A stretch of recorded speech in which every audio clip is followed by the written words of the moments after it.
je vais prendre un Campari Spritz. Donc je suis Alix Laurent-Bellu, je m'occupe du département maîtres anciens de la maison de vente Milon.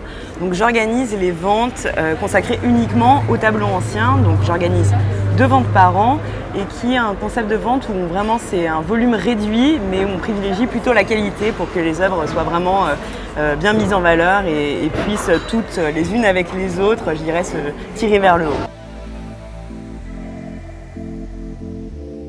Alors mon actu, c'est évidemment ma prochaine vente qui, comme tu le sais, se tiendra en salle VV 3 rue Rossini le 28 juin à 17 h.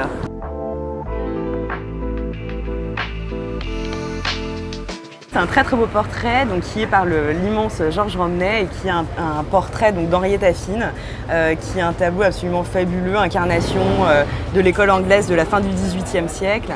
Qui est vraiment l'apogée du portrait anglais avec une provenance absolument fabuleuse, qui est notamment par descendance dans la famille depuis toujours, puis appartenu au banquier JP Morgan, qui l'a ensuite revendu à une galerie. Enfin, tout est vraiment tracé. C'est un tableau qui a une estimation, donc qui en conséquence évidemment, il sera estimé 100-120 000, mais finalement pour avoir un chef-d'œuvre pareil, c'est pas si énorme.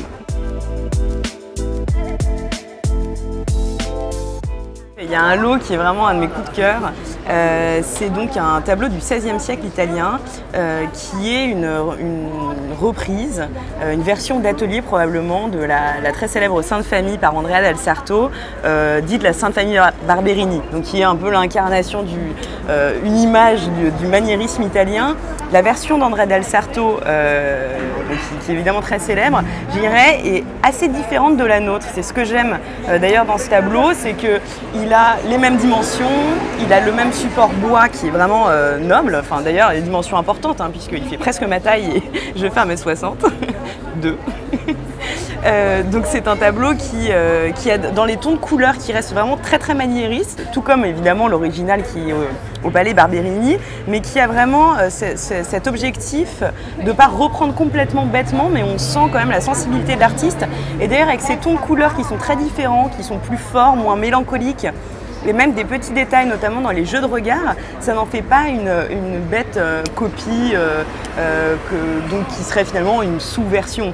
Là, on a vraiment ce tableau iconique dont la composition est évidemment très belle puisqu'elle est faite par un génie et qui est aussi peinte par un génie manifestement. Donc, quel est l'élève? Est-ce que c'est Allori? Est-ce que c'est Puligo? Aujourd'hui, on n'a pas su le déterminer, mais c'est quand même quelque chose d'assez important pour l'histoire de l'art. Tout à fait. Dans cette vente, je présente, c'est la première fois de ma carrière que je présente un tableau. Enfin, finalement, est-ce que c'est un tableau? Est-ce que c'est un objet d'art? C'est assez étonnant. C'est la première fois que j'ai été confrontée. C'est le lot 1 d'ailleurs de la vente, qui est une école sud-américaine, du tout début du XVIIIe siècle. Donc il s'agit de 2 cuivres, donc l'un représentant une Vierge à l'enfant. Donc vraiment avec ces codes sud-américains où il y a quelque chose d'assez hiératique, très coloré, etc. Ce qu'on connaît de cette peinture assez rare finalement sud-américaine. Et de l'autre, c'est une autre planche de cuivre avec un sujet, avec les différents vices, vertus, etc. Donc c'est un objet qui est très particulier déjà parce que c'est sud-américain, qui est encore une peinture qu'on connaît assez mal encore. C'est ancien et que par ailleurs il semblerait que c'était composé d'abord comme une matrice, donc plus un objet pour des gravures qui ensuite auraient été repris par un artiste peu de temps après, probablement juste après son utilisation, qui a été peint et qui en fait donc aujourd'hui aussi un peu un tableau. C'est le premier lot de la vente et je vous avoue que c'est la première fois que j'ai affaire à ça et j'ai assez hâte de voir qui sera son prochain acquéreur et à quel prix. J'en ai plusieurs, à vrai dire, c'est difficile de choisir. Mais c'est aussi la beauté de notre spécialité, c'est que voilà, on ne sait pas tout n'est pas signé. Là, j'ai dans ma vente une très belle nature morte française vers 1640, qui est en fait vraiment représentative de la transition qui s'opère au XVIIe avec la nature morte. On passe d'une nature morte très silencieuse, très épurée, héritée d'ailleurs des pays du Nord, donc on voit quelques oignons, voilà, c'est vraiment très simple, très lisse. Et en fait, on passe de ça à finalement, grâce à des artistes comme Méphiane Comte ou alors Jacques Hupin, qui ont voyagé en Italie et qui voient vraiment les natures mortes baroques italiennes, qui sont remplies de tapis de Turquie, d'objets d'orfèvrerie. Ils voient ça et donc ils rapportent ça en France dès 1640.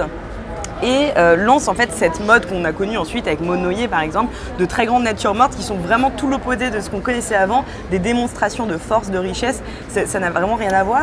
Il y a très peu d'artistes qu'on connaît qui ont pu s'exprimer dans ce genre-là.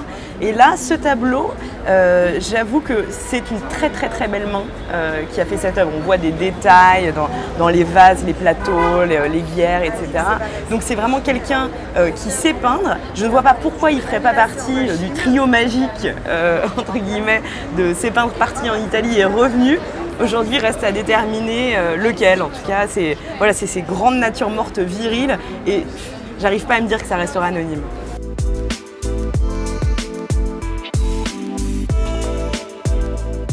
Une bande originale, je dirais que ce serait... Pas facile, hein.